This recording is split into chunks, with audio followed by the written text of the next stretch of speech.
حدیث پاک کی مجلس ہے. تمام دوست جتنے بھی یہاں تشریف فرما ہیں اور جو مائیں بہنیں آواز سن رہی ہیں، پوری محبت اور انتہائی شوق اور ادب سے لبریز ہو کر نبی کریم سرور کائنات صلی اللہ علیہ وسلم کی ذات عالی پہ درود پاک بآواز بلند پڑھیں. اللہم صلی وسلم وبارک علی سیدنا و حبیبنا و شفیعنا و مولانا محمد وعلی آلہ. اللہم صلی وسلم وبارک علی سیدنا و حبیبنا و شفیعنا و مولانا محمد وعلی آلہ و اصحابہ کما تحب و ترضى عدد ما تحب و ترضى. نحمد و نصلی علی رسولہ الکریم. سب سے پہلے میں عبارت پڑھ دیتا ہوں، اور جو ہماری عزیز طالبات دورہ حدیث شریف سے فارغ ہو رہی ہیں وہ اپنی کتابوں کو کھول لیں. بسم اللہ الرحمن الرحیم. بالسند المتصل منا الى الشیخ الامام الہمام الحافظ الحجۃ الثقۃ امیر المؤمنین فی الحدیث ابی عبداللہ محمد بن اسماعیل البخاری رحمہ اللہ تعالی متعنا اللہ بعلومہ وفیوضہ آمین. باب قول اللہ تعالی ونضع الموازین القسط لیوم القیامہ وان اعمال بنی آدم وقولہم یوزن. وقال مجاہد القسطاس العدل بالرومیہ ویقال القسط مصدر المقسط وهو العادل وأما القاصد فهو الجائر. به قال حدثنا أحمد بن أشكاب قال حدثنا محمد بن فضيل عن عمارة بن القعقاع عن أبي زرعة عن أبي هريرة رضي الله تعالى عنه وعنهم أجمعين قال قال النبي صلى الله تعالى عليه وآله وسلم كلمتان حبيبتان للرحمن خفيفتان على اللسان ثقيلتان في الميزان سبحان اللہ و بحمدہ سبحان اللہ العظیم. مجمع میں جتنے بھی لوگ بیٹھے ہیں وہ سب اس کلمے کو 3 دفعہ پڑھ لیں. سبحان اللہ و بحمدہ سبحان اللہ العظیم. سبحان اللہ و بحمدہ سبحان اللہ العظیم. سبحان اللہ و بحمدہ سبحان اللہ العظیم. واجب الاحترام علماء کرام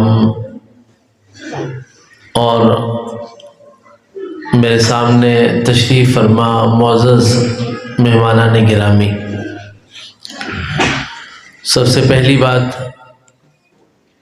میرے لیے یہ بڑی حیرت کی ہے کہ شہر اور سہولت سے دور اس علاقے میں صحیح بخاری شریف تک حدیث پاک کی اس قدر گراں قدر تعلیم اللہ پاک کی توفیق سے یہاں ہو رہی ہے ماشاءاللہ.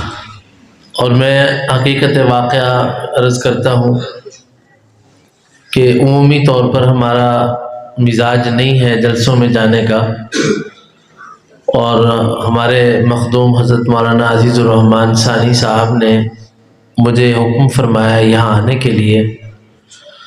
لیکن میں جب بہت طویل سفر کر کے یہاں پہنچا اور راستے کی بھی خرابی بہت زیادہ تھی اور دیہات کا یہ ماحول، تو میرے لیے ذہنی طور پر جسمانی طور پر کافی اذیت تھی اس میں. لیکن میں حقیقت عرض کرتا ہوں کہ جب اس ماحول کو دیکھ کر، یہاں اس درسگاہ کو دیکھ کر، اور یہاں یہ دیکھ کر کہ اس علاقے میں صحیح بخاری شریف تک کی تعلیم ہے، تو میری ساری کی ساری تھکاوٹ اللہ تبارک و تعالی نے ختم فرما دی. یہ آپ اہل علاقہ یوں سمجھے کہ آپ کے اس گاؤں میں اسکول ہے، کالج نہیں ہوگا، یونیورسٹی نہیں ہوگی، اس لیے کہ اسکول کے لیے علیحدہ سے جگہ ہوتی ہے، کالج کے لیے درمیانے سے شہروں میں کالج ہوتے ہیں، پھر بڑے شہروں میں جا کے یونیورسٹیاں ہوتی ہیں.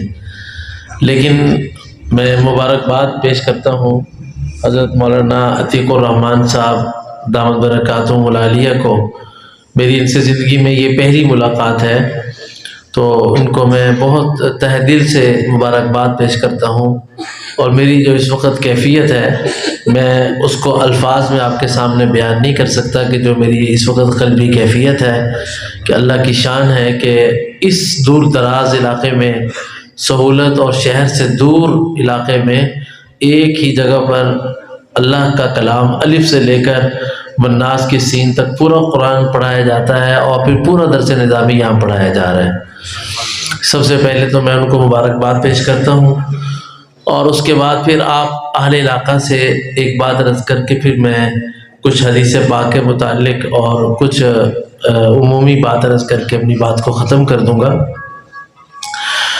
یہ ہے کہ آپ اس بات کو اپنے لیے بہت زیادہ مبارک سمجھیں کہ یہ حدیث پاک جو ہے یہ اللہ کے رسول صلی اللہ علیہ وسلم کا نور ہے۔ آپ کو اردو سمجھ میں آتی ہے سب کو، جتنے بھی لوگ بیٹھے ہیں آخر تک؟ قرآن کس کا نور ہے؟ اللہ کا نور ہے، اور حدیث پاک یہ نبی کریم صلی اللہ علیہ وسلم کا نور ہے۔ قرآن کس کا نور ہے؟ بولو، اللہ کا نور ہے، اور حدیث پاک کس کا نور ہے؟ اللہ کے حبیب کا نور ہے۔ تو آپ کے لیے، اس گاؤں کے لیے مبارکباد ہے کہ آپ نے اللہ کے نور کو بھی یہاں پر اکٹھا کر لیا، اور اللہ کے حبیب کے نور کو بھی اکٹھا کر لیا۔ یہ کتنی بڑی سعادت کی بات ہے۔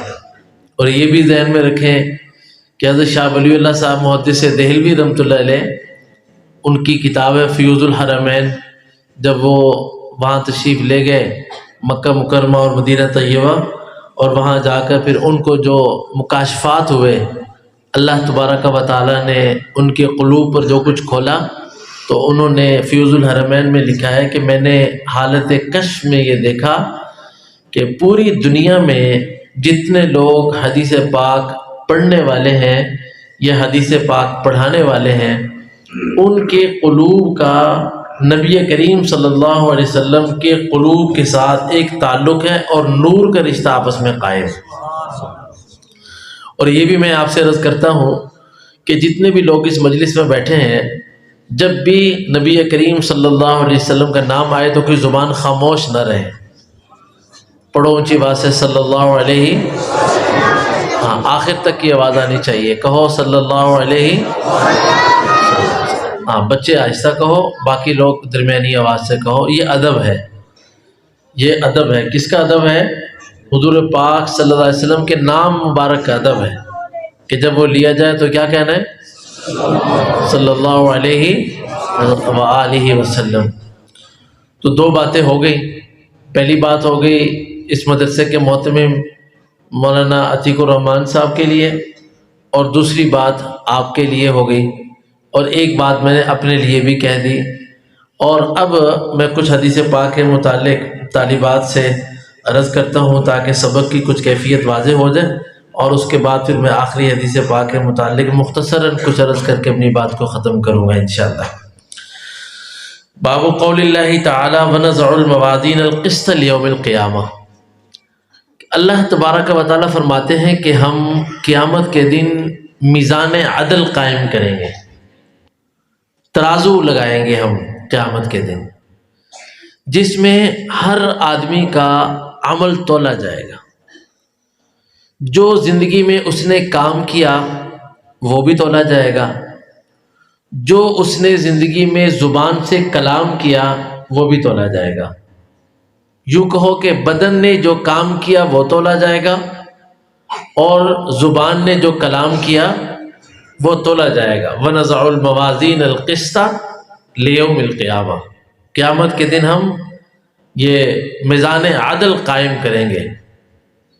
موازین آپ جانتے ہیں، طالبات کے لیے عرض کرتا ہوں کہ موازین میزان کی جمع ہے، اور یہ میزان کیسا ہوگا یہ آپ ذرا سمجھیے گا کہ ایک میزان یعنی ترازو جسے آپ کہتے ہیں، جسے ہم پنجابی میں کیا کہتے ہیں، وہ تکڑی، ہاں تکڑی کنڈا کہتے ہیں۔ تو یہ ایک وہ ترازو ہوتا ہے کہ جس میں آپ آدھا کلو اور پاؤ کی چیز ماپ لیتے ہیں.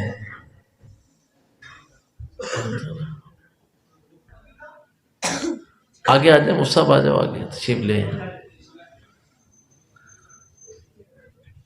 توجہ ہے بھائی آپ کی؟ تو جیسے جیسے چیز بڑھتی رہتی ہے ویسے ویسے ترازو بڑھتا جاتا ہے.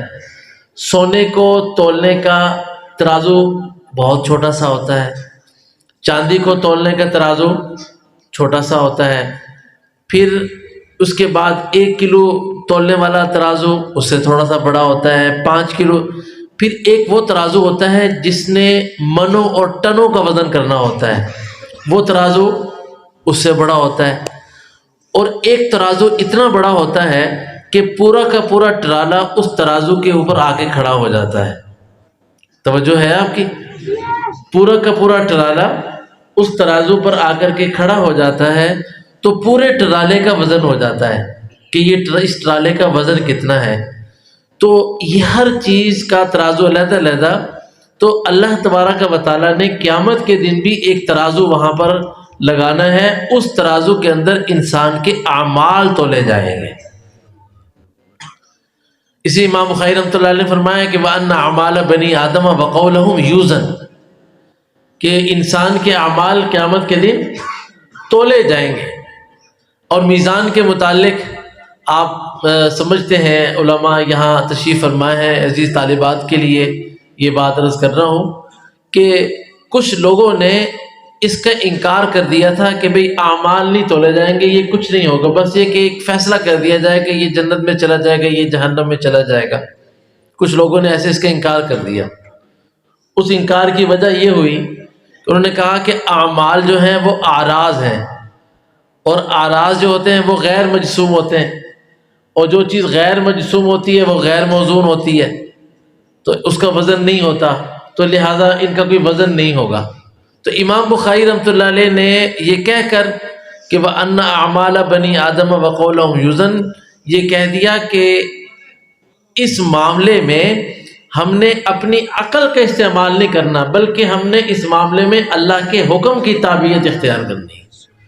کہ اللہ نے فرما دیا کہ ہم نے اعمال کو تولنا ہے، اللہ نے فرما دیا کہ ہم نے تمہاری باتوں کو تولنا ہے، تو یہ امام بخاری رحمۃ اللہ علیہ نے فرمایا کہ اپنے آپ کو تیار کرو کہ قیامت کے دن ہماری ایک ایک بات کو تولا جائے گا، ہماری ایک ایک بات کا وزن کیا جائے گا. اور یہ میزان کتنا بڑا ہوگا. حضرت داؤد علیہ السلام نے اللہ تبارک و تعالیٰ سے عرض کیا کہ یا اللہ مجھے وہ ترازو دکھا دیں کہ جس میں قیامت کے دن لوگوں کے اعمال تولے جائیں گے. تو اللہ تبارک و تعالیٰ نے فرمایا کہ داؤد تمہارے اندر سکت نہیں ہے اس کو دیکھنے کی. تو حضرت داؤد علیہ السلام نے جب دوبارہ درخواست کی تو اللہ تبارک و تعالیٰ نے جب ان کو وہ ترازو دکھایا تو وہ ترازو دیکھ کر بے ہوش ہو گئے. اتنا بڑا ترازو کہ جس میں انسان نے زندگی میں جو کلام کیا وہ بھی پردے میں رکھا جائے گا، انسان نے جو کچھ دیکھا تولا جائے گا، انسان نے جس طرف قدم اٹھایا اس کو تولا جائے گا، ہر چیز کو تولا جائے گا. اب تو تولنا کوئی بات نہیں رہی. میں بات کر رہا ہوں، یہ اگر اس کے ساؤنڈ والے کے پاس آلہ ہوگا تو یہ میری آواز کا وزن کرے گا، آواز کا وزن ہو رہا ہے. آپ نے دیکھا کہ موبائل کے اندر جب وائس میسج آتا ہے تو اس کے اوپر لکھا ہوتا ہے کہ KB MB، کہ یہ میسج اتنے MB کا ہے، یہ میسج اتنے KB کا ہے. یہ اس نے آواز کا وزن کر لیا، یعنی آپ نے آواز کا وزن کیا. اور ہوا چلتی ہے، یہ ہوا کتنے کلومیٹر فی گھنٹے کی رفتار سے چل رہی ہے، آپ نے ہوا کا بھی وزن کر لیا. بارش ہو رہی ہے، یہ کس رفتار سے آ رہی ہے، اس کی رفتار کیا ہے. طوفان آیا، اس کی رفتار کیا ہے، یہ آپ نے اس کا وزن کر لیا. ہر چیز کا وزن انسان نے کر لیا. بخار ہے، آپ نے اس کا بھی وزن کر لیا کہ بخار کتنا ہے، 99 ہے، 100 ہے، 101 ہے، اس کا بھی آپ نے وزن کر لیا. حتیٰ کہ جو آپ کے بدن میں خون گھوم رہا ہے اس کا بھی آپ نے وزن کر لیا. بلڈ پریشر نوٹ کر لیا کہ یہ 120 ہے، اور اوپر والا 120 ہے، نیچے والا 80 ہے. یہ آپ نے بلڈ پریشر کو اس کا وزن کر لیا. آپ نے شوگر کا وزن کر لیا کہ شوگر کتنی ہے، 100 ہے، 200 ہے، 150 ہے، 80 ہے، 90 ہے۔ جب انسان نے ایک ایک چیز کو تول لیا تو اللہ تبارک و تعالیٰ نے بتا دیا کہ جس طرح تم نے ہر چیز کو تول لیا ہے، اسی طرح قیامت کے دن ہم تمہارے اعمال کو تولیں، ہم تمہارے اعمال کو تولیں گے۔ اب قیامت کے دن عمل کا وزن ہوگا۔ بعض حضرات نے فرمایا کہ جو نامہ اعمال ہوگا، جس کو صحیفہ کہتے ہیں، اس صحیفے کو تولا جائے گا، اور بعض نے فرمایا کہ اعمال کو تولا جائے گا، اور بعض نے فرمایا کہ جو صاحب عمل ہے، انسان ہے، اس کو تولا جائے گا۔ لیکن امام بخاری رحمۃ اللہ علیہ نے وَأَنَّ أَعْمَالَ بنی آدم کہہ کر اس بات کی طرف اشارہ فرما دیا کہ وَأَنَّ أَعْمَالَ بنی آدم وَقَوْلَهُمْ يُوزَنُ، کہ اعمال تولے جائیں گے۔ کس نے زندگی میں کیا عمل کیا؟ کسی نے جھوٹ بولا، وہ بھی تولا جائے گا۔ کسی نے کسی کی غیبت کی، اس کو بھی تولا جائے گا۔ کسی نے زندگی میں خیانت کی، اس کو بھی تولا جائے گا۔ ہر چیز کو اللہ تبارک و تعالیٰ قیامت کے دن تولیں گے۔ اور فمن ثقلت موازینہ، اور جس کے میزان وہ بھاری ہو جائے گا، نیکیوں کا پلڑا بھاری ہو جائے گا، اللہ تبارک و تعالیٰ فرماتے ہیں کہ ہم اس کو جنت میں داخل کر دیں گے۔ اور جس کا میزان عمل وہ نیکیوں میں ہلکا ہو گیا تو یہ جہنم کا ایندھن بن جائے گا۔ اب جب فرمایا رسول اللہ صلی اللہ علیہ وسلم نے کہ اللہ تبارک و تعالیٰ کا یہ ارشاد ہے کہ وَنَزَعُ الْمَوَازِينَ الْقِسْطَ لِيَوْمِ الْقِيَامَةِ، توجہ ہے آپ کی؟ بھائی سب کی توجہ ہے؟ آج میں بھائی حسن افضال صاحب تشریف لے آئے، ماشاءاللہ، میں راستہ دے دو بھائی ان کو۔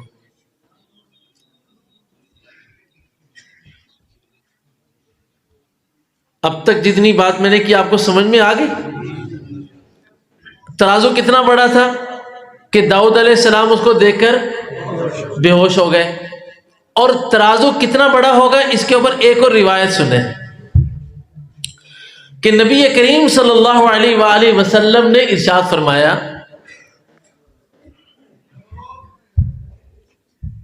نبی علیہ السلام نے ارشاد فرمایا کہ جو اللہ کا میزان ہے وہ اتنا بڑا ہے کہ اگر 7 آسمان اور 7 زمینیں اس کے ایک پلڑے میں رکھ دیے جائیں تب بھی اس کے اندر گنجائش باقی، اتنا بڑا ہے۔ اب یہاں پر ایک بات یاد رکھنا، آپ میں سے کسی نے اس ترازو کو دیکھا ہے؟ بولو بھئی، یہ ساتھی خاموش بیٹھے ہیں، آپ نے دیکھا ہے ترازو؟ ہاں، ترازو میں نے بھی نہیں دیکھا، ترازو آپ نے بھی نہیں دیکھا۔ ہم نے ترازو پر ایمان رکھ لیا، ہم نے اس ترازو پر ایمان رکھ لیا۔ کیوں؟ اس لیے کہ اللہ نے قرآن میں فرمایا اور اللہ کے حبیب نے حدیث میں فرمایا۔ ہم نے اللہ اور اس کے رسول کے فرمان پر ایمان رکھ لیا۔ ہم نے دیکھا نہیں، ہم نے سنا نہیں، اور ہم نے اللہ کے حبیب کو دیکھا نہیں اور اس ترازو کو بھی نہیں دیکھا، لیکن ہم نے اس پر ایمان رکھا۔ انشاءاللہ اس ایمان کی برکت سے اللہ تعالی ہماری مغفرت فرما دے۔ اس لیے کہ ایمان کی نشانی ہے، ایمان والوں کی ایک نشانی ہے، وہ کیا ہے کہ اللہ فرماتے ہیں کہ وہ امور جو ان کو نظر نہیں آتے وہ صرف میرے حبیب کے کہنے پر ان کو مان لیتے ہیں۔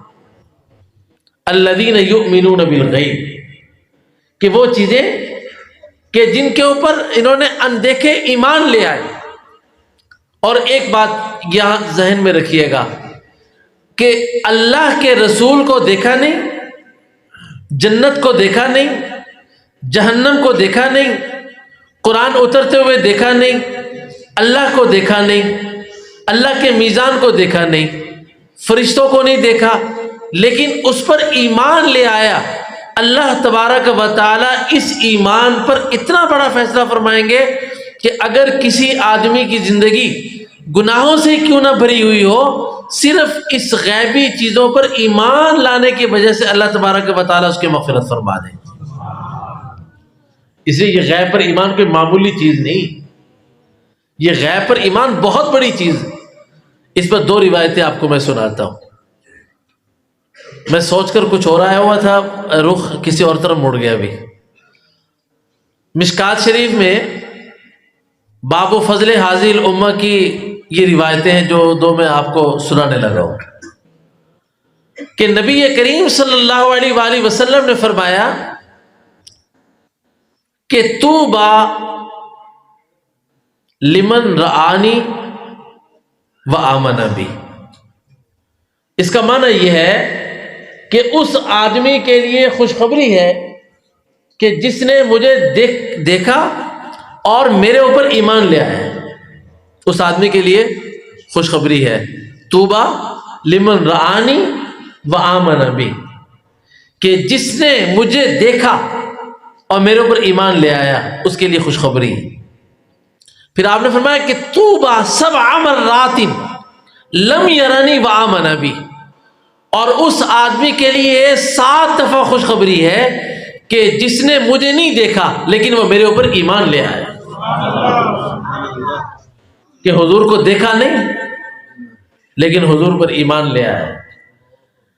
یہ بہت بڑی بات ہے کہ آپ نے ویسے تو فرمایا کہ ایک دفعہ خوشخبری ہے اس کے لیے کہ جس نے مجھے دیکھا اور میرے اوپر ایمان لے آیا، اور اس آدمی کے لیے 7 دفعہ خوشخبری ہے کہ جس نے مجھے نہیں دیکھا لیکن وہ میرے اوپر ایمان لے کر آیا.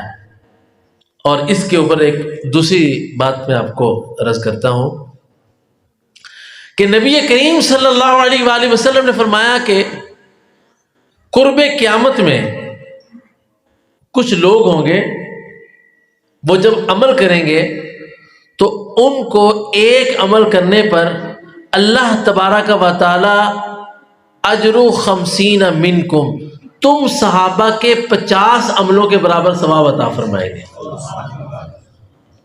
وہ عمل ایک کریں گے تو جو ہے آپ کی، جیسے میں کوئی خطیب نہیں ہوں، مجھے بیان نہیں کرنا آتا، درسگاہ میں چونکہ پڑھاتا ہوں اسی طرز پر بات کر رہا ہوں. سمجھ آ رہی ہے آپ سب لوگوں کو؟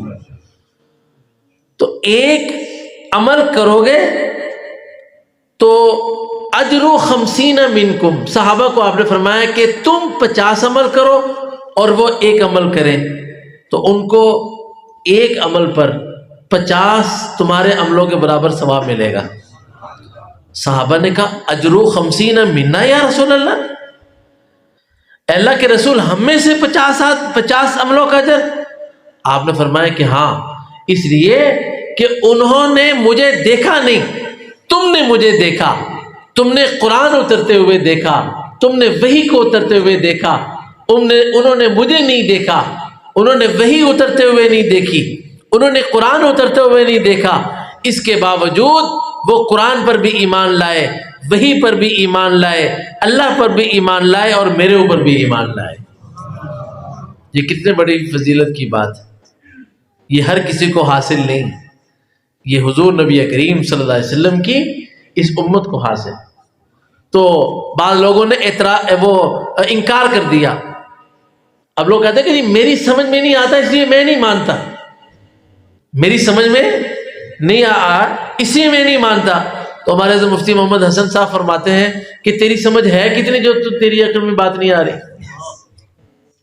تیری سمجھ ہے کتنی؟ وہ کہتے ہیں کہ یہ مجھے شریعت کا حکم ہے، یہ مجھے سمجھ میں نہیں آتا، اس کی مجھے فلسفی سمجھ میں نہیں آ رہی، مجھے اس کی حکمت سمجھ میں نہیں آ رہی. بھئی ہمارا علم کتنا ہے؟ ہمارا تو علم ہی ہے ہی نہیں بالکل بھی. اللہ تبارک و تعالیٰ کا علم اکمل ہے، اتم ہے، اعلیٰ ہے، احکم ہے. اللہ تبارک و تعالیٰ کے علم میں یہ بات ہے کہ اللہ نے فرما دیا کہ ہم نے اعمال کو تولنا ہے. اور مجھے چونکہ طالبات بھی مخاطب ہیں جو درس سن رہی ہیں، اس لیے میں درمیان میں کوئی سبق کی بات بھی کرتا رہوں گا.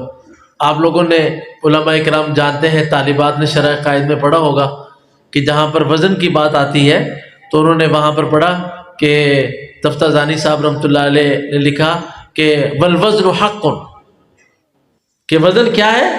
بالکل حق ہے.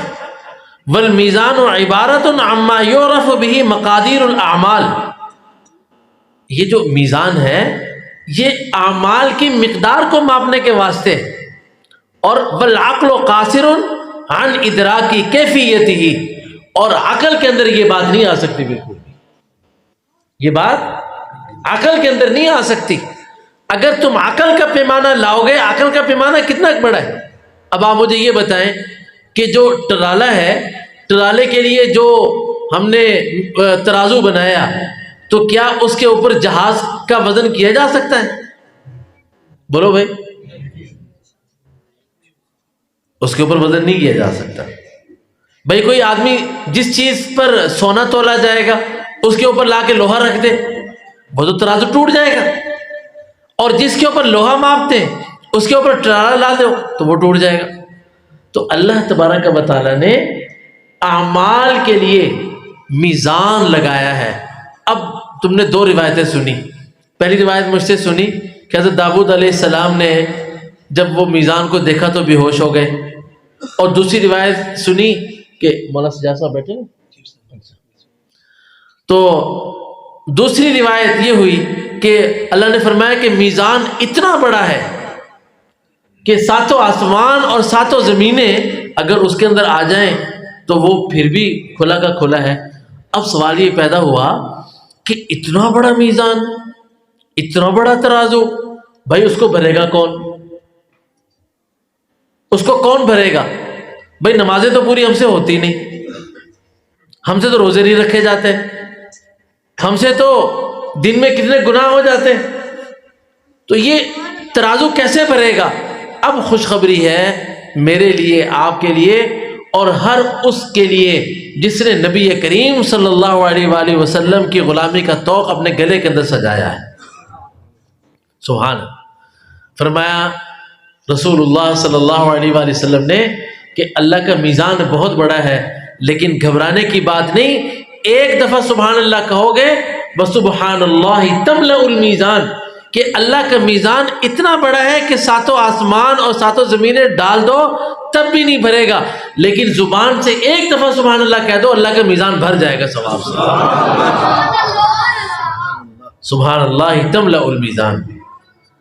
پھر آپ نے فرمایا کہ الحمدللہ ولا الہ الا اللہ تملأ ما بین السماوات والارض، کہ آسمان و زمین کے درمیان کتنا خلا ہے، اس خلا کو کوئی نہیں پر کر سکتا، لیکن فرمایا کہ الحمدللہ اور لا الہ الا اللہ، اس کا ثواب اتنا ہے کہ یہ آسمان و زمین کے بھراؤ کے درمیان جتنا بھی یہ خلا ہے، یہ خلا سارا کا سارا یہ پر ہو جائے گا، اس کا ثواب تب بھی باقی رہے گا۔ سبحان اللہ والحمدللہ ولا الہ الا اللہ واللہ اکبر۔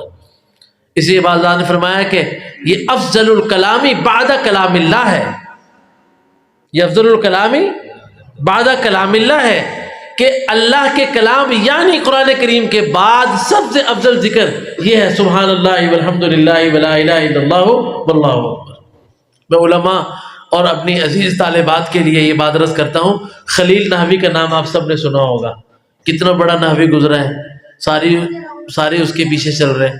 کہتے ہیں کہ جب ان کا انتقال ہوا تو ان کے ایک شاگرد نے ان کو خواب میں دیکھا، تو خواب میں دیکھتے ان سے پوچھا کہ استاد ارأیت ما کنا فی نحوی واللغتی، کہ استاد تمہارا کیا بنا، تم نے کیا دیکھا جا کر جو ہم لوگ نحو اور لغت کی ساری باتیں کیا کرتے تھے؟ انہوں نے کہا یہاں آ کے نحو اور لغت کی کوئی بات نہیں ہوئی، یہاں آ کے تو سبحان اللہ الحمدللہ لا الہ الا اللہ اللہ اکبر نے نفع دیا ہمیں۔ اصل چیز یہ ہے سبحان اللہ والحمدللہ ولا الہ الا اللہ واللہ اکبر، یہ بہت بڑی بات ہے۔ اب بعض نے فرمایا کہ یہ جو میزان ہوگا، اب یہ میزان بعض نے فرمایا کہ ہر عمل کے لیے علیحدہ علیحدہ ہوگا، بعض نے فرمایا کہ ہر شخص کے لیے علیحدہ علیحدہ ہوگا، لیکن اکثر حضرات کی رائے یہ ہے کہ وہ میزان ایک ہی ہوگا۔ وہ میزان کیا ہوگا؟ ایک ہی ہوگا۔ وَإِنَّمَا عَبَّرَ بِلَفْظِ الْجَمْعِ لِلتَّفْخِيمِ، کہ یہ جمع کے ساتھ جو اس کو تعبیر کیا وہ ایک تعظیم کے لیے، جیسے قرآن کریم نے کہا كَذَّبَتْ قَوْمُ نُوحٍ الْمُرْسَلِينَ إِنَّمَا هُوَ رَسُولٌ وَاحِدٌ، کہ یہ نوح علیہ السلام کی قوم نے ان کو جھٹلایا، اور یہاں پر حالانکہ وہ مرسل تھے، مرسلین کا لفظ استعمال کیا، جمع کا لفظ استعمال کیا، تو یہ ان کی تعظیم کے لیے، حالانکہ وہ تو رسول واحد تھے، ایک رسول تھے۔ تو اس لیے ان کی یہ میزان کا جو لفظ یہاں پر موازین جمع کا استعمال کیا تو یہ عظمت کے لیے استعمال کیا۔ اب یہ آخر میں دیکھیے کیا فرماتے ہیں کہ ابو ہریرہ رضی اللہ تعالیٰ عنہ فرماتے ہیں کہ 2 کلمے ایسے ہیں جو رحمان کو بہت محبوب ہیں، 2 کلمے ایسے ہیں جو رحمان کو بہت محبوب ہیں، اور کہ جب بھائی بات یہ ہے کہ یہ کلمے رحمان کو بہت محبوب ہوں گے، اور دوسرا یہ کہ میزان کو یہ بھر دیں گے تو کلمے بڑے بھاری ہوں گے، میں نہیں، ایسا نہیں ہوگا۔ خفیفتان علی اللسان، کہ زبان پر بہت ہلکے پھلکے، زبان پر بھاری نہیں۔ اب یہاں پر محدثین نے ایک بڑی عجیب بات لکھی، انہوں نے فرمایا کہ یہ جو کلام ہے سبحان اللہ و بحمدہ سبحان اللہ العظیم، یہ بہت ہلکے درجے کا کلام ہے، اس لیے کہ بعض حروف ہیں ان کے اندر شدت ہوتی ہے، حروف شدت ہیں کچھ، اور کچھ ہیں حروف استعلا، ان میں سے بھی ان کے اندر کوئی حرف نہیں ہے، اور دوسرا یہ تیسری بات یہ کہ اس کے اندر کوئی فعل نہیں ہے، لأن الفعل هو اثقل من الاسم۔ علماء و طالبات یہ بات جانتے ہیں کہ فعل اسم کی نسبت جو ہے وہ زیادہ ثقیل ہوتا ہے، لیکن اس کے اندر کوئی فعل نہیں ہے۔ سبحان اللہ و بحمدہ سبحان اللہ العظیم، کتنا مختصر سا لفظ ہے۔ نبی کریم صلی اللہ علیہ وآلہ وسلم نے فرمایا کہ اللہ کی مخلوق کو جتنا بھی رزق دیا جاتا ہے وہ اس کلمے کی برکت سے دیا جاتا ہے، سبحان اللہ و بحمدہ سبحان اللہ العظیم۔ تو میرے بھائی اب اس میں بہت سی روایات ہیں، وہ میں آپ کی خدمت میں عرض کرتا ہوں۔ سبحان اللہ و بحمدہ، بعض روایات میں آتا ہے کہ جس نے 100 دفعہ صبح شام پڑھا اللہ اس کے سارے گناہوں کو معاف فرما دیں گے، اگرچہ سمندر کی جھاگ کے برابر ہی کیوں نہ ہو۔ اور ایک روایت میں آتا ہے کہ جس نے سبحان اللہ العظیم و بحمدہ پڑھا، ایک روایت میں آتا ہے کہ جس نے سبحان ربی و بحمدہ پڑھا، ایک روایت میں آتا ہے کہ جس نے سبحان اللہ والحمدللہ ولا الہ الا اللہ واللہ اکبر پڑھا، ایک میں آتا ہے کہ سبحان اللہ و بحمدہ سبحان اللہ العظیم۔ یہ سارے کے سارے اللہ تبارک و تعالیٰ کی تعریف کے جملے ہیں، یہ سارے کے سارے اللہ تبارک و تعالیٰ کی تعریف کے جملے ہوتے ہیں۔ یہ جب ہم کہتے ہیں نا کہ سبحان اللہ، جب ہم سبحان اللہ کہتے ہیں تو سبحان اللہ کا معنی یہ ہوتا ہے کہ اس آدمی نے شرک سے برات کر دی، اس نے شرک سے کیا کر دی؟ برات کر دی، یعنی شرک سے اس نے توبہ کر لی۔ سبحان اللہ کا معنی کیا ہے؟ اللہ کی نہ کوئی اولاد ہے، سبحان اللہ کا معنی ہے کہ اللہ کی کوئی بیوی نہیں، سبحان اللہ کا معنی یہ کہ اللہ کا کوئی شریک نہیں۔ سبحان اللہ، اللہ ہر چیز سے پاک ہے، معنی یہ ہے کہ اللہ کو کسی چیز کی ضرورت نہیں۔ سبحان اللہ کا معنی کیا ہے؟ اللہ کو کسی چیز کی ضرورت نہیں۔ تو یہ مختصر سی میں نے آپ کے سامنے باتیں کی ہیں۔ نبی کریم سرور کائنات صلی اللہ تعالیٰ علیہ وآلہ وسلم کا ارشاد گرامی ہے، آپ نے فرمایا کہ 4 کلمات ایسے ہیں احب الی مما طلعت علیہ الشمس، کہ 4 کلمے سبحان اللہ، الحمدللہ، لا الہ الا اللہ، اللہ اکبر۔ کتنے کلمے ہیں بھائی؟ سبحان اللہ، الحمدللہ، لا الہ الا اللہ، اللہ اکبر۔ بھائی آپ بھی میرے ساتھ ایک دفعہ پڑھ لو، سبحان اللہ، الحمدللہ، لا الہ الا اللہ، اللہ اکبر۔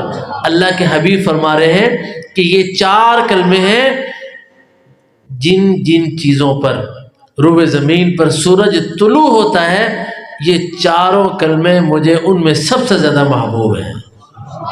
سبحان اللہ والحمدللہ ولا الہ الا اللہ واللہ اکبر۔ اور اخیر میں بھائی یہ ذکر ہے اللہ کا، یہ کیا ہے؟ اللہ کا ذکر ہے۔ اور قرآن کریم نے فرمایا یا ایھا الذین آمنوا اذکروا اللہ ذکرا کثیرا، کہ اے ایمان والو کثرت سے اللہ کا ذکر کرو۔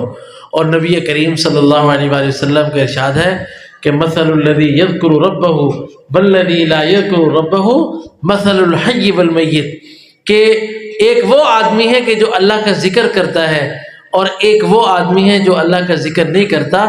آپ نے فرمایا کہ اس کی مثال زندہ اور مردہ کسی ہے، کہ جو آدمی ذکر کرتا ہے اس کی مثال زندہ کسی ہے، اور جو آدمی ذکر نہیں کرتا اس کی مثال مردہ کسی۔ اور اخیر میں جو میں آخری باتیں عرض کر رہا ہوں وہ یہ کہ لا الہ الا اللہ وحدہ لا شریک لہ لہ الملک و لہ الحمد وهو علی کل شیء قدیر۔ نبی علیہ السلام نے فرمایا کہ جو مسلمان اس کلمے کو 100 دفعہ دن میں پڑھ لے گا، قیامت کے دن اس سے زیادہ اجر و ثواب اللہ کے میزان پر لانے والا کوئی نہیں ہوگا۔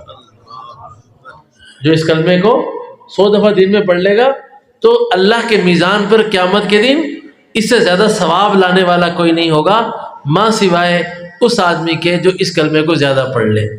اور ایک بات اور بھی ذہن میں رکھو عزیز طالبات اور عزیز طلباء جو یہاں بیٹھے ہیں، اور مذاکرے کے طور پر میں علماء کی خدمت میں اپنی اصلاح کے لیے یہ بات عرض کر رہا ہوں کہ دیکھو، مجلس میں کسی کی غیبت نہ کیا کرو، کسی کی برائی نہ کیا کرو۔ ہم نے جو صحیح بخاری ابھی پڑھی، یہ امام بخاری رحمۃ اللہ علیہ نے اس کو تصنیف کیا۔ امام بخاری رحمۃ اللہ علیہ فرماتے ہیں مغتبت قط مذ سمعت حدیث رسول اللہ صلی اللہ علیہ وسلم الغیبت حرام، کہ جب میں نے یہ حدیث پاک سنی کہ غیبت حرام ہے، اس کے بعد سے لے کر آج تک میں نے کسی کی برائی نہیں کی۔ غیبت کسے کہتے ہیں؟ غیبت کسے کہتے ہیں میں بتاتا ہوں۔ آپ نے فرمایا کہ ذکروں کا اخاک بظاہر الغیب بما یکرہ، یہ غیبت کی تعریف ہے جو ترمذی شریف میں نبی کریم صلی اللہ علیہ وآلہ وسلم نے فرمائی۔ ذکروں کا اخاک بظاہر الغیب بما یکرہ، کہ اپنے کسی بھائی کا ایسا تذکرہ کرنا اس کے پیٹھ پیچھے کہ وہ موجود نہیں ہے، اور اس کو جب پتہ چل جائے تو اس کو ناپسند لگے۔ یہ ہماری بیماری آج کل ہر جگہ پر عام ہے، خواہ وہ اہل علم ہو خواہ وہ عوام ہو۔ جب تک ہم بیٹھ کر کسی کی غیبت نہیں کر لیتے اس وقت تک ہمارا کھانا ہضم نہیں ہوتا۔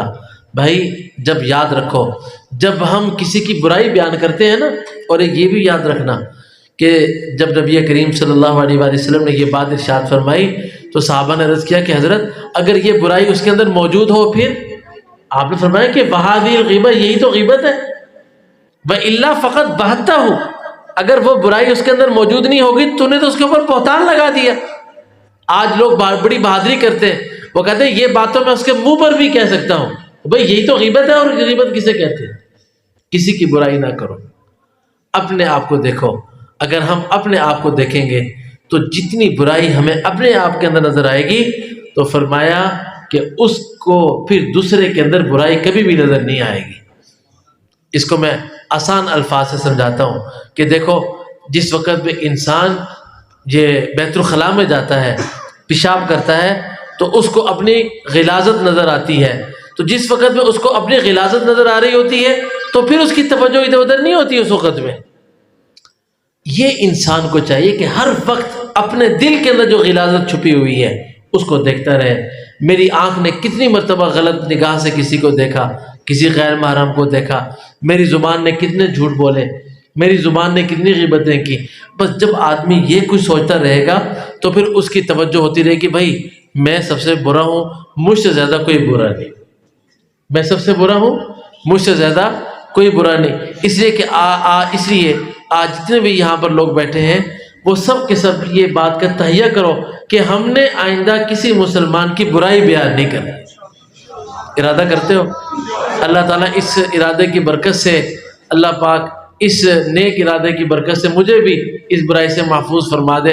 اور ایک بات اور بھی ذہن میں رکھو کہ کسی مسلمان کو اس کی برائی کا تانا نہ دو، کسی مسلمان کو اس کی برائی کا تانا نہ دو۔ نبی کریم صلی اللہ علیہ وآلہ وسلم نے فرمایا، اور یہ ترمذی شریف اور مشکات شریف کی روایت ہے، کہ اگر کسی مسلمان نے دوسرے مسلمان کو کسی گناہ پر عار دلائی اس حال میں کہ وہ اللہ سے توبہ کر چکا تھا، تو اس کی موت اس وقت تک نہیں آئے گی جب تک کہ یہ خود اس برائی میں مبتلا نہ ہو جائے۔ اسے فرمایا کہ اگر کسی کو برائی میں دیکھ لو تو استغفار کرو، استغفار کرو، اللہ تعالیٰ سے معافی مانگو۔ یہ جو معاشرہ غیبت سے پاک ہو جائے، بدگمانی سے پاک ہو جائے اور جھوٹ سے پاک ہو جائے، اس معاشرے پر اللہ کی رحمت ہی رحمتیں اترتی ہیں اور کچھ نہیں ہوتا۔ اور جس جگہ پر مسلمان کی غیبت ہی غیبت ہو رہی ہو، اور یاد رکھو غیبت جو ہے، اس غیبت کے اندر ایک عجیب نقصان ہے، وہ یہ کہ اس غیبت کو جب آپ کرتے ہیں تو غیبت جیسے انسان کرتا ہے تو نیکی آپ نے کی، روزہ آپ نے رکھا، تلاوت آپ نے کی، ذکر آپ نے کیا، جیسے کسی مسلمان کی غیبت کی آپ کی نیکی اس کے نام اعمال میں خود بخود منتقل ہو گئی۔ یہ کتنے بڑے خسارے کی بات ہے۔ امام اعظم ابو حنیفہ رحمہ اللہ تعالی، ایک آدمی ان کی غیبت کیا کرتا تھا، بہت برائی کیا کرتا تھا، تو حضرت امام صاحب ہر روز رات کو اس کو ہدیہ بھیجتے تھے۔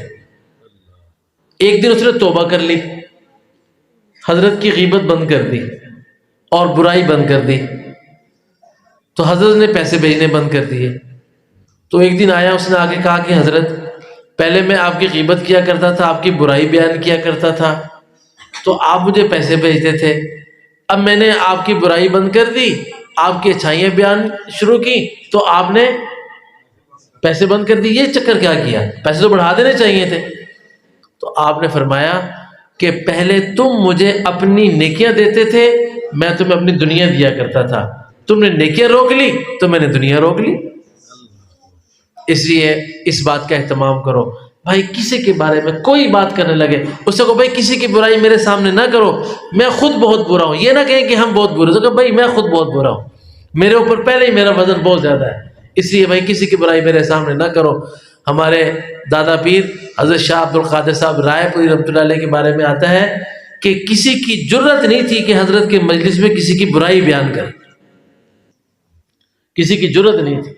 آج کل خواص، عوام، علماء، طلباء، خواتین، سبھی کی مجالس اس غیبت سے بھری ہوئی۔ ہمارا کھانا اس وقت تک ہضم نہیں ہوتا جب تک کہ ہم دو چار تبصرے لوگوں پر، بھائی فلاں نے یہ کیا، فلاں نے یہ کیا، فلاں نے یہ کیا، فلاں نے یہ کیا، بھائی ہم اس کے ذمہ دار نہیں ہیں۔ اللہ تبارک و تعالیٰ نے ہمارے اوپر ہماری ذمہ داری ڈالی ہے، اللہ تبارک و تعالیٰ نے ہمارے اوپر کسی دوسرے کی ذمہ داری نہیں ڈالی۔ جتنی باتیں کی بھائی سمجھ میں آ گئی ہیں؟ اللہ تبارک و تعالیٰ سب سے پہلے مجھے اس پر عمل کی توفیق عطا فرمائے، اور یہ جتنی باتیں میں نے کی ہیں بھائی میں نے اپنی اصلاح کے لیے ذکر کی ہیں، اور میں واللہ کہتا ہوں اس لیے نہیں کی کہ آپ کی اصلاح ہو جائے، یہ اس لیے کی تاکہ اللہ پاک کسی کی برکت سے میری اصلاح فرما دے۔ اقول قولی ھذا استغفر اللہ لی ولکم ولسائر المسلمین، سبحانک اللہم بحمدک اشہد ان لا الہ الا انت استغفرک اللہم واتوب الیک۔ مجلس کے آخر کی یہ دعا بھائی پڑھ لیا کرو، سبحانک اللہم، یاد کر لو بھائی، پڑھ لو میرے ساتھ، سبحانک اللہم و بحمدک اشہد ان لا الہ الا انت استغفرک و اتوب الیک۔ اپنے علماء سے کہو کہ تمہیں یہ دعا سکھا دیں، جب بھی مجلس سے اٹھنے لگو تو اس دعا کو پڑھ لو، اللہ تعالیٰ اس مجلس کا جتنا بھی وہ ایسا معاملہ ہوگا جو قابل مواخذہ ہوگا، اللہ تعالیٰ اس کو معاف فرما دیں گے۔ السلام علیکم ورحمۃ اللہ وبرکاتہ۔